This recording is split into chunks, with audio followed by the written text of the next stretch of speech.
modes until the adamantine concentration has been acquired. Through the acquisition of this concentration he then reaches the knowledge of all modes by means of the wisdom which is conjoined with one single moment.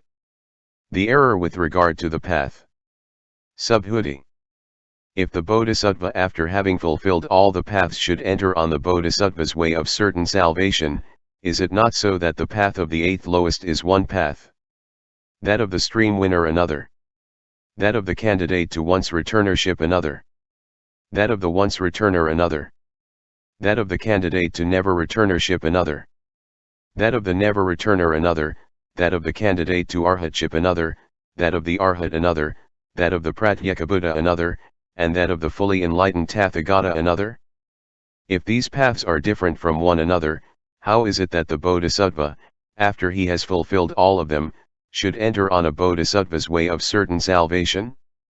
If a Bodhisattva should fulfill all the paths, how could the Bodhisattva, the great being, on producing the eighth lowest path be the eighth lowest?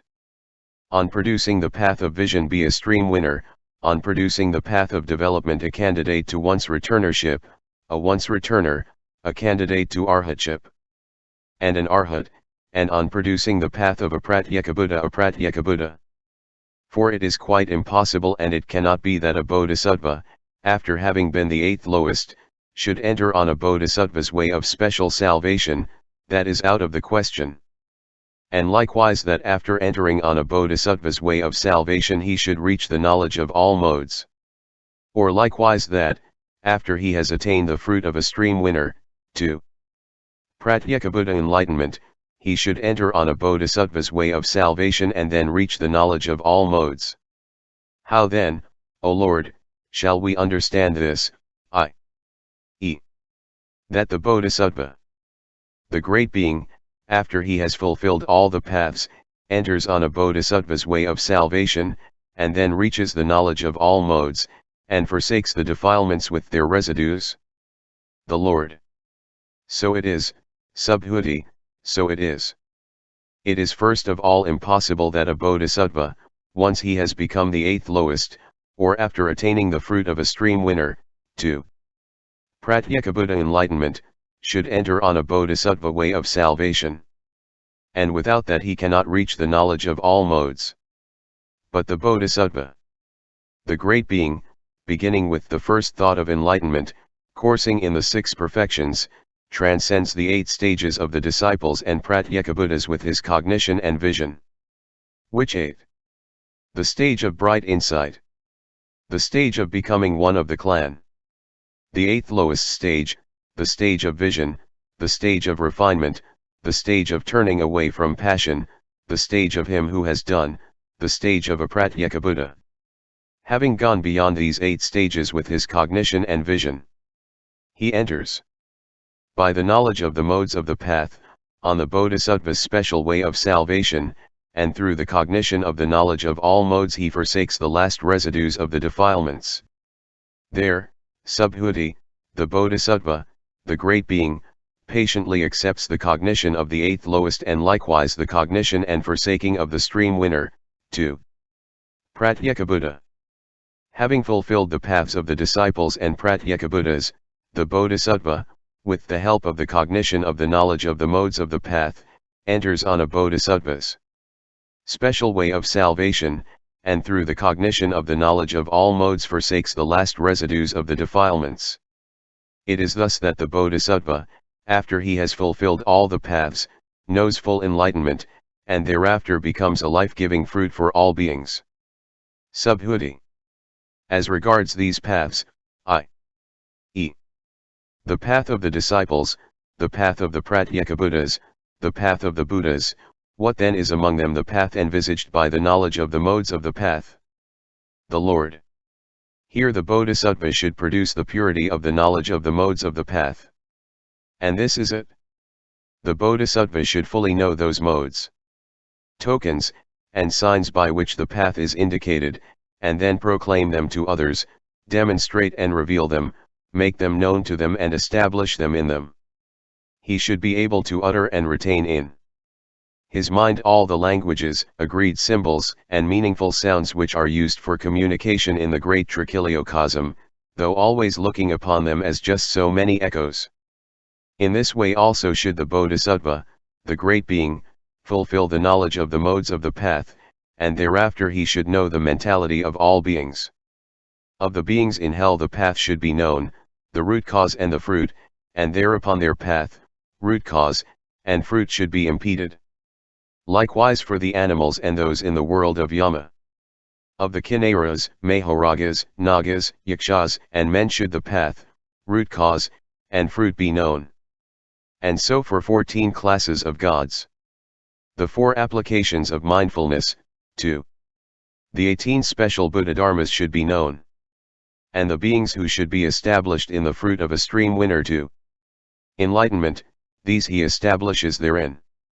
This is the knowledge of the modes of the path. When the Bodhisattva, the great being, has trained in it, he can enter into the mentality of beings and demonstrate dharma accordingly. In that way his demonstration of dharma becomes unforgetful and fruitful. And why? Because, having known the higher and lower faculties of beings, he can well discern and understand them. He wisely knows the going and coming of beings, their decease and rebirth. It is thus that the Bodhisattva should course in the perfection of wisdom in which all the paths are contained, as well as the dharmas which act as wings to enlightenment, in which the Bodhisattva, the great being should course, just as do the disciples and Pratyeka Buddhas. Subhuti.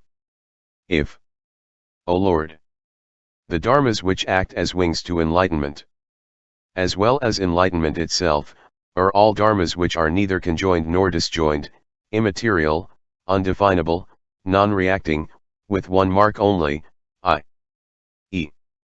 no mark, how can these dharmas which act as wings to enlightenment bring enlightenment about? For a dharma which is not conjoined, nor disjoined, that cannot bring about any dharma, or remove one. Just as space cannot bring about or remove any dharma, just so a dharma which is empty of own marks. The Lord. So it is, Subhuti, so it is. A dharma which is empty of own marks cannot bring about or remove any dharma. But for the sake of those beings who do not cognize dharmas as empty of own marks, it has been explained that these dharmas which act as wings to enlightenment lead to enlightenment. -14. The error with regard to hostile states and antidotes. But, Subhuti, Form, 2. The knowledge of all modes, all these dharmas mentioned in this holy Dharmavinya are not conjoined or disjoined, immaterial, undefinable, non-resisting, with one mark only, i.e. no mark. And they have, Subhuti, only been expressed in words by the Tathagata for the sake of introducing beings to them, by way of worldly convention, and not as if they were ultimate realities. Therein, Subhuti, the Bodhisattva, the great being, should train in every way through cognition and vision. When he has done so, some dharmas should, some dharmas should not, be penetrated. And which dharmas should the Bodhisattva, the great being, who has trained them through cognition and vision, not penetrate? Which dharmas should he penetrate? He should not penetrate the dharmas of a disciple and Pratyeka Buddha after he has trained in them through cognition and vision. But through the cognition of the knowledge of all modes he should penetrate all dharmas in every respect. It is thus that the Bodhisattva, the great being, should train in the holy Dharmavinya, i.e. in this perfection of wisdom. Subhuti. The holy Dharmavinya, the holy Dharmavinya, says the Lord. By how much is the holy Dharmavinya so called? The Lord. Here, Subhuti, the disciples, the Pratyeka Buddhas, the Bodhisattvas, the great beings, and the fully enlightened Tathagatas are not conjoined with greed, nor disjoined from it. And so for hate, delusion, the view of individuality, doubt, the contagion of mere rule and ritual, sensuous greed and ill will, greed for form and the formless, ignorance, conceit and excitedness, the first, 2. The fourth trance. Friendliness, 2. Impartiality. The applications of mindfulness, to the unconditioned element. Therefore they are called holy. And because theirs is this dharma vinyaya, therefore it is called the holy dharma vinyaya. And why? Because all those dharmas are immaterial, undefinable, non-resisting, with one mark only, i.e. no mark. The immaterial is not conjoined with the immaterial, the non-resisting, and the markless. This, Subhuti, is the immaterial, undefinable, non-resisting, one-marked, no-marked perfection of the bodhisattvas, the great beings, in which the bodhisattva, the great being, should train. And when he has trained in it,